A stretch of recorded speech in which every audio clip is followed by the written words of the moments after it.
think the intensity and scrutiny and profile, obviously going in and being the face of the administration was something that you knew was going to get attention. But I think the level of attention, the level of scrutiny, the level of the high profileness of the position definitely was something that took some getting used to.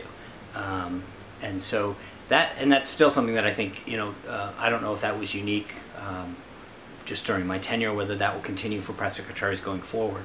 But there's definitely that level of intensity and scrutiny, knowing that every word and every utterance, both in front of the camera and then frankly in public, became part of the job, was definitely something that I didn't fully appreciate.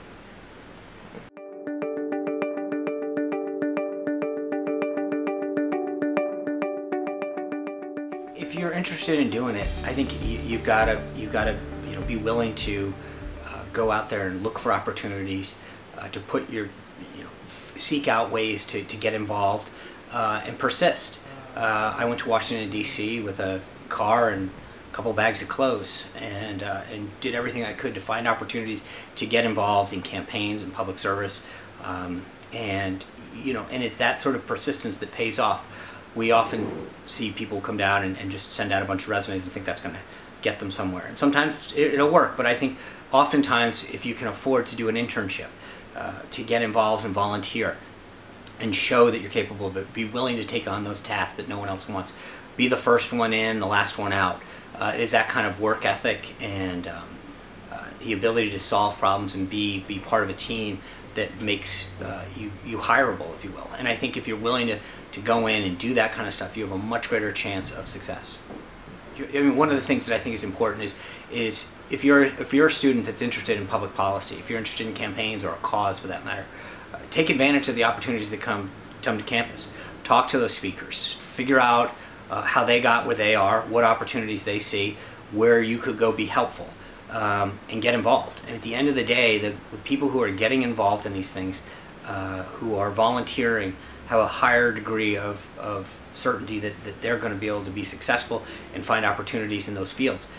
But it is seeking those out, taking advantage of the speakers that come here, the opportunities that they have, the causes that exist, and get involved in a variety of ways is probably the best way to get success.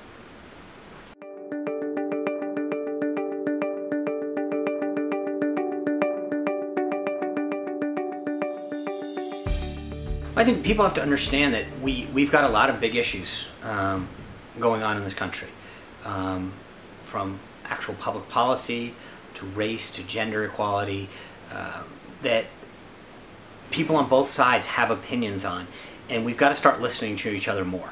We've got to not immediately attack people who have been involved or have an opinion, even if it's misguided, to sometimes allow that person to express their view and learn from others. I think too often the immediate reaction of a lot of individuals is to attack first, listen later, tweet first, and I think what we need to do is understand that we've got big issues that need big solutions, and we've got to be able to hear the other side. There's a lot of opportunities that come to college campuses, and people can disagree with the speaker or the issue or the policy, but listening to opposing views usually challenges you, makes your arguments stronger, makes you think, challenges the principles and values that you hold dear. But we've got to be able to listen to the other side.